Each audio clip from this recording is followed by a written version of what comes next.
Um país à beira do colapso, a Venezuela atravessa um período conturbado em termos políticos, económicos e sociais.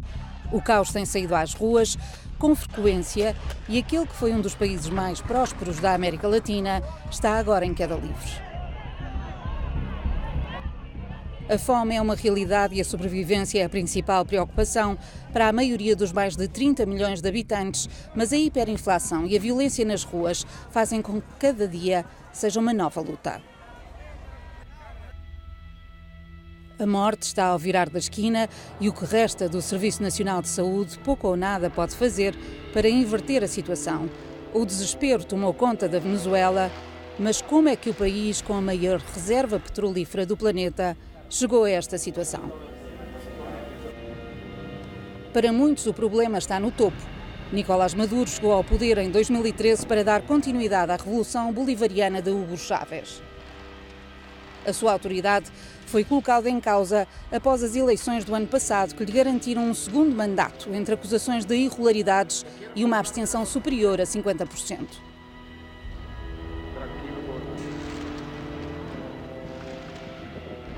Em janeiro entrou em cena Juan Guaidó.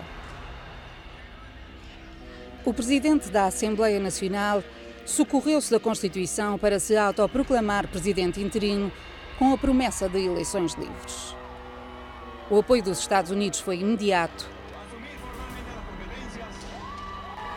O exemplo foi seguido por vários países da América Latina e da União Europeia. Na Venezuela, ninguém sabe verdadeiramente quem está no poder. Temos Nicolás Maduro e outra pessoa, Juan, não me lembro do apelido.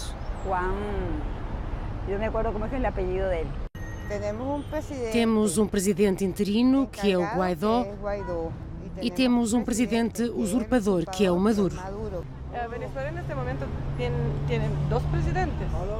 Não, tem um. Quem é? Maduro. Não temos nenhum, a situação está má para os dois. Terrível. Vai passar-se alguma coisa. O problema é que é isso que eles querem. Que aconteça alguma coisa para que tenham um motivo para se agarrar ao poder.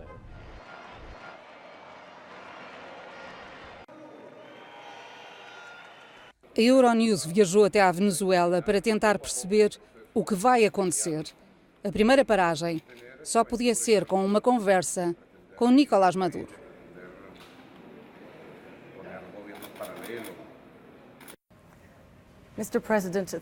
Senhor Presidente, muito obrigado por receber a Euronews. Hoje o seu país está numa encruzilhada. Um país com dois presidentes.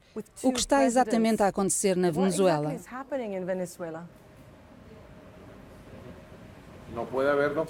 Não é possível ter dois presidentes num país. Na Venezuela há apenas um presidente constitucional, eleito pelo voto popular, de acordo com as instituições políticas da Venezuela. Esse presidente é este humilde servo, Nicolás Maduro Moros. Há um golpe a decorrer, mas já falhou. Nós neutralizámo-lo. Isto foi promovido pelo governo dos Estados Unidos dentro da Venezuela. Os Estados Unidos usaram todo o seu poder político, diplomático e económico para tentar instalar um governo fantoche na Venezuela, algo sem precedentes na nossa história. Mas os Estados Unidos, a União Europeia e vários outros países reconheceram Juan Guaidó como o presidente interino. Violando todas as regras da Carta das Nações Unidas, que proíbem a ingerência nos assuntos internos, e violando até os preceitos da Constituição venezuelana, numa tentativa de dominar, conquistar e criar uma relação neocolonial com a Venezuela.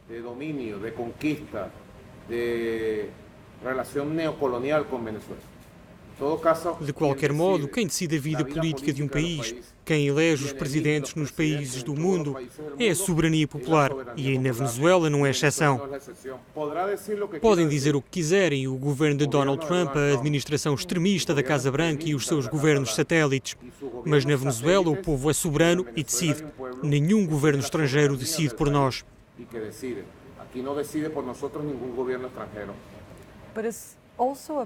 Mas também é um povo dividido. Quero centrar-me primeiro na pressão internacional. Está sob uma pressão internacional sem precedentes. Como resolve isto? Todos conhecemos os seus inimigos, mas quem são os seus amigos hoje?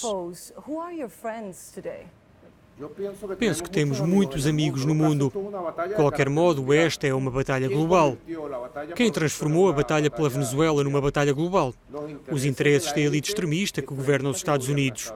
O interesse real da elite nos Estados Unidos não é a democracia. Eles não estão interessados na democracia no mundo. Só há interesse em saquear a nossa riqueza. Esse é o interesse verdadeiro. Pediu uma reunião com Donald Trump. É para tentar resolver esta crise? Quando a pedi, a situação era diferente. Acredito sempre que se pode abrir caminhos de diálogo e, através do diálogo, é possível encontrar um entendimento de convivência, de coexistência pacífica, de respeito. Mas é impossível. Eles mataram qualquer possibilidade de diálogo, de reaproximação. Mataram-na. A Casa Branca deu ordem de diálogo zero e isso é lamentável. Acredito no diálogo, acredito em palavras, acredito na diplomacia. Acredita que o diálogo aqui na Venezuela é possível? Está disponível para falar com o Sr. Juan Guaidó, por exemplo? Fiz mais de 400 pedidos à oposição para o diálogo. A oposição vai muito além da figura que eles colocaram como presumível presidente interino. Muito além. Esse senhor é circunstancial. Estou disposto e pronto para dialogar com a oposição em conjunto ou em separado, em qualquer altura e lugar.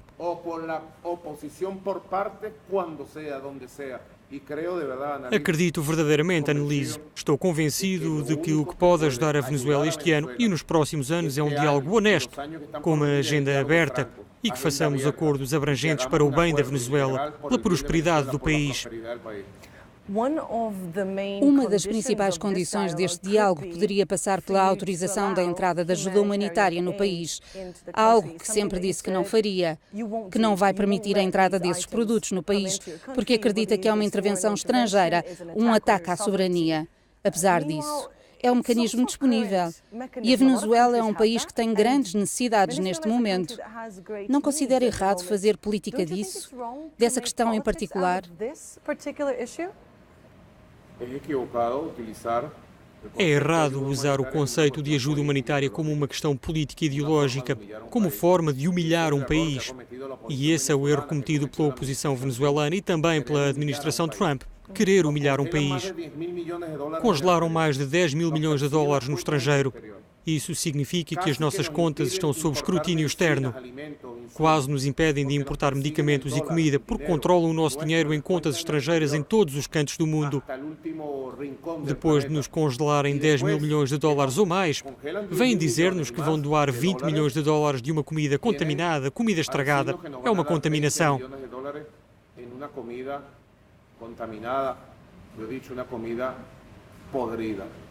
Por que contaminada?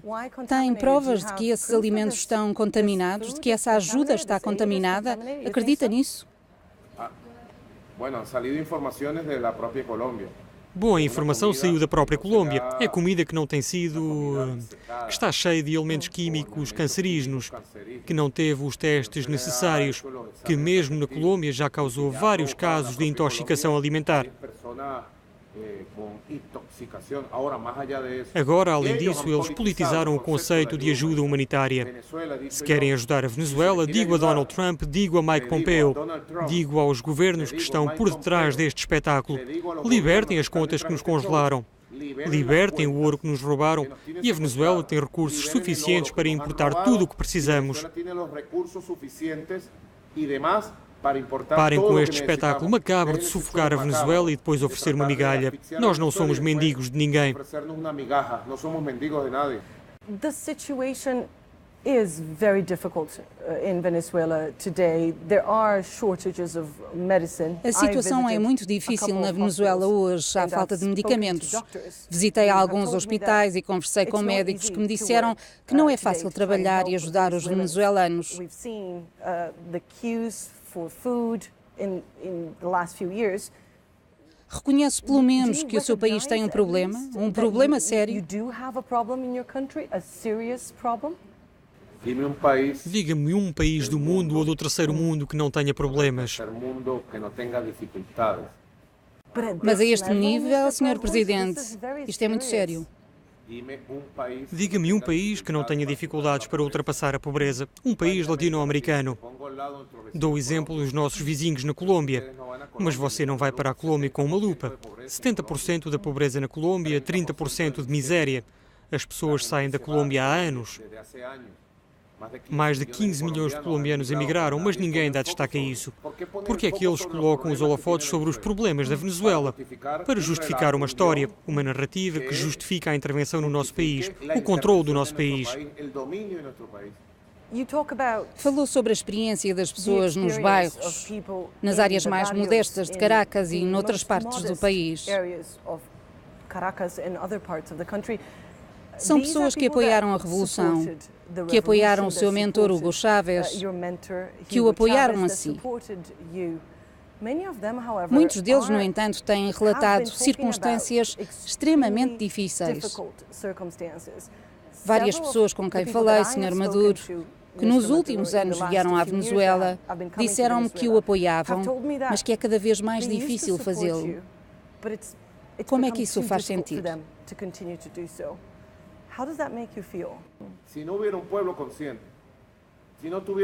Se não existisse um povo consciente, se não tivéssemos um povo com valores, revolucionário, a Revolução Bolivariana teria desaparecido há algum tempo. O comandante Chávez também ouviu muitas vezes: você já perdeu a base de apoio e ganhou uma, duas, três vezes. A mim, dizem-me desde o primeiro dia em que o comandante Chávez me deixou esta responsabilidade. Aqui temos um apoio importante, maioritário, que é um apoio moral e espiritual, que é um apoio político profundo. No mesmo local em que dizes que há sofrimento, o povo tem consciência. Sabe porque luta.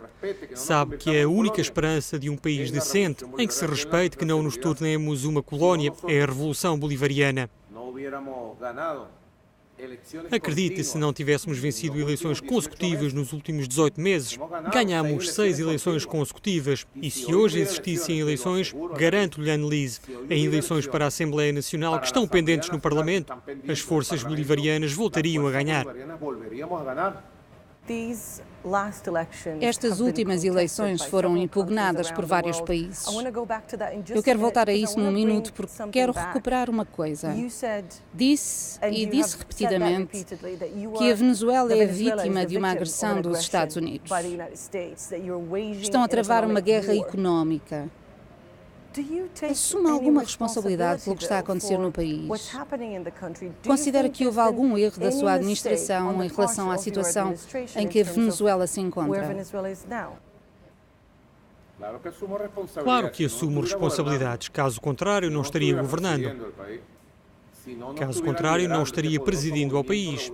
Senão, não estaria liderando este poderoso movimento revolucionário que é o movimento bolivariano. Assumo todas as responsabilidades diárias, económicas, políticas, sociais e da educação do povo. Todos os dias governo com o povo. O nosso é um método de governo de rua, com os movimentos sociais, com todos os setores. Mulheres, jovens, operários, profissionais. Por exemplo, eu venho para esta entrevista depois de um encontro com mais de 100 mil jovens, onde trabalhei questões da juventude. Assumo toda a responsabilidade. Erros? Diga-me quem não comete erros. O único erro que não cometi nem cometerei é trair a minha pátria. É dar o braço a torcer ou render-me e ficar de joelhos frente a Donald Trump. Eu nunca vou fazer isso. Nós não nos vamos render.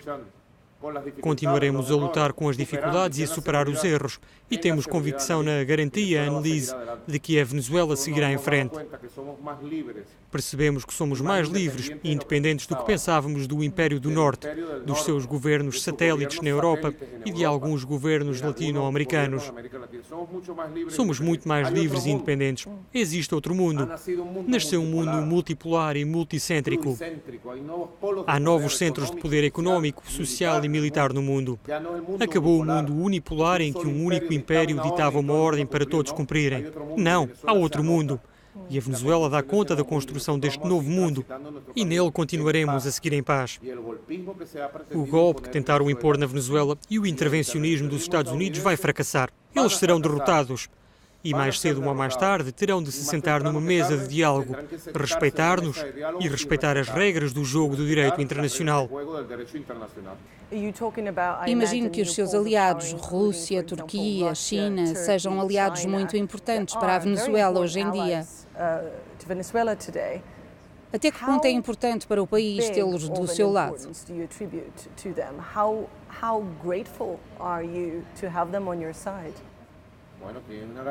Tem uma grande importância não só para a Venezuela, mas para o mundo. A República Popular da China é a grande potência económica do século XXI, além de ser uma grande potência política. Já mostrou que pode ser uma grande potência sem ser um império, sem estabelecer relações de domínio, de chantagem, relações neocoloniais com outros países. Temos uma relação de cooperação extraordinária, uma associação estratégica com a China, uma relação de respeito, de benefício mútuo que trouxe grandes vantagens para o nosso desenvolvimento e para a nossa economia nos últimos 15 anos. Com a Federação Russa também. A Rússia recuperou, é um grande protagonista internacional. É uma potência política, económica e militar de primeiro nível. Com o presidente Putin também temos relações estreitas de cooperação. Creio que estas duas potências, junto a potências médias como a Turquia, a Índia, o Irão, a África do Sul, vão determinar o futuro da humanidade. O futuro da humanidade não pode ser o mundo inteiro ajoelhado perante o Império estadunidense. Fala uma vez mais como se houvesse dois polos. Soa um conflito, uma batalha. Uma batalha por influência, pelo poder. Mas, Sr. Presidente, mesmo que seja esse o caso, a sensação que dá é que os cidadãos da Venezuela são os grandes derrotados.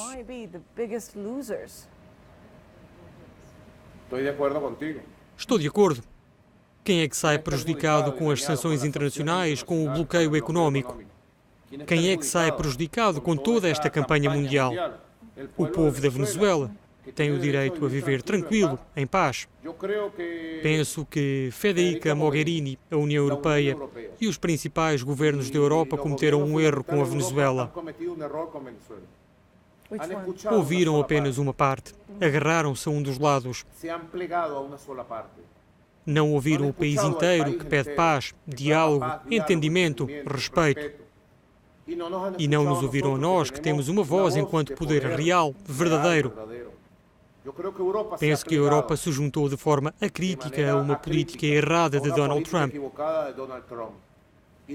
Donald Trump, que espezinhou a NATO, que espezinhou os governos da Europa, que espezinhou a União Europeia, simplesmente torceu-lhes o braço até os obrigar a seguir uma política que prejudica a Venezuela. Vive aqui quase 1 milhão de migrantes europeus.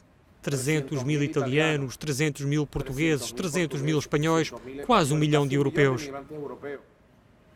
A União Europeia abandonou-os aqui e abriu as portas a uma invasão militar dos Estados Unidos.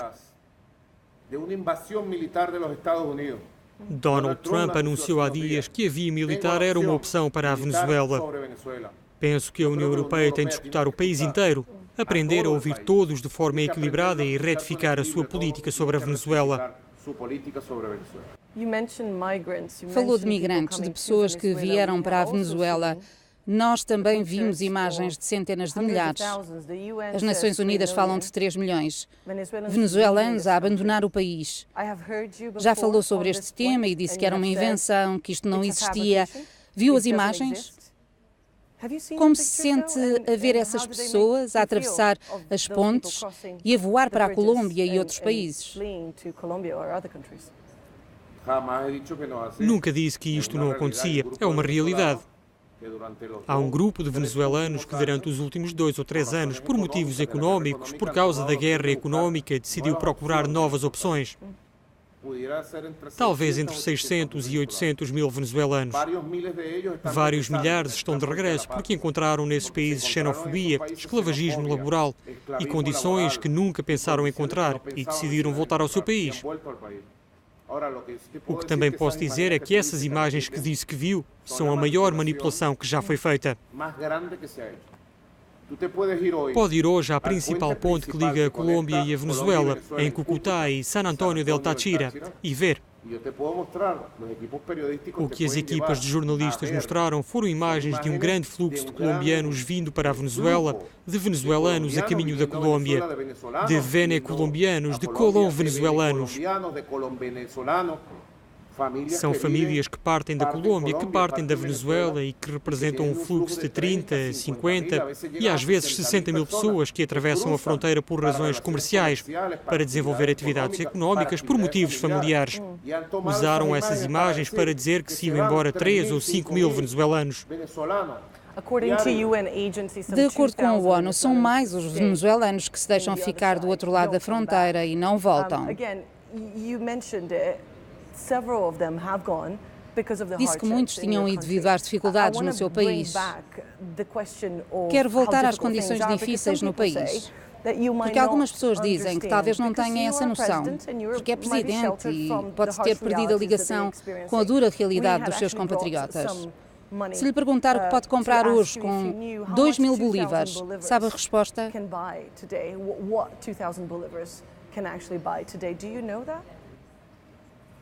Se não entendesse a situação do meu país, não seria presidente eleito e reeleito. Entendo porque venho do povo. Deve saber que não fiz a minha educação em Harvard, nem na Escola das Américas. Não tenho nome de família, nem sangue azul. Sou um trabalhador, um homem do povo e todos os dias estou com o povo. Estou em contacto permanente e sei exatamente o que se está a passar. Não temos aqui um povo órfão nem abandonado. Temos um povo agredido, isso sim.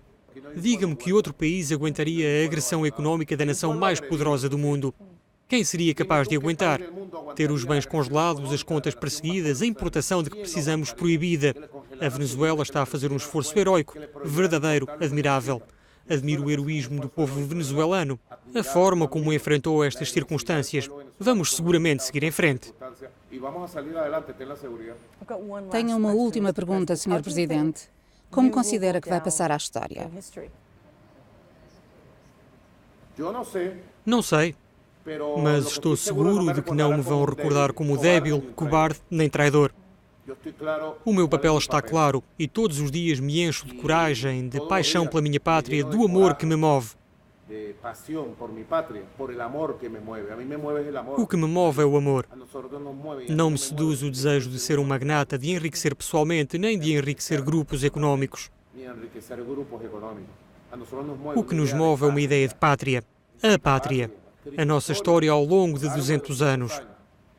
Estou seguro que vai continuar a ser escrita por nós. Depois, o futuro. Bom, espero que me recordem objetivamente pelo que fui, pelo que sou. Mas pode ter a certeza que vamos seguir em frente com cabeça, com perseverança para defender os direitos do país perante a agressão que se esconde ao Ocidente. O Ocidente esconde uma agressão. Pense, Annelise. Por favor, pense como uma jornalista jovem. Não fez uma única pergunta sobre a agressão de Donald Trump, sobre as ameaças de invasão militar porque o estão a esconder. Seria uma tragédia pior que a Líbia. Tem medo que isso possa acontecer? Quando o presidente extremista de um país como Donald Trump ameaça constantemente uma invasão militar, é preciso estar preocupado. Está a preparar-se? Ninguém no mundo está preparado. Preparamos-nos primeiro para derrotar as suas ameaças. Faço um apelo aos povos da Europa, um apelo a todas as pessoas sensíveis. Faço-lhe um apelo a si para que reflita. Este povo nobre da Venezuela tem o direito de ser respeitado, tem o direito à paz. Não escondam a agressão dos Estados Unidos por trás dos problemas que eles próprios criam. Criam um problema com agressão, com sanções, e depois aplicam-no ao modelo político, à Revolução Bolivariana. Somos alvo da agressão mais brutal. Os Estados Unidos estão concentrados apenas num objetivo no mundo: destruir a Venezuela, colonizar a Venezuela, destruir a Revolução. Não conseguiram e não conseguirão. Aqui vai prevalecer a paz, pode ter a certeza. Vamos ver-nos novamente nos próximos anos e poderá ver como floresce um novo tempo na Venezuela. Vamos tornar isso possível. Muchísimas gracias, senhor presidente. Thank you very much. Thank you very much.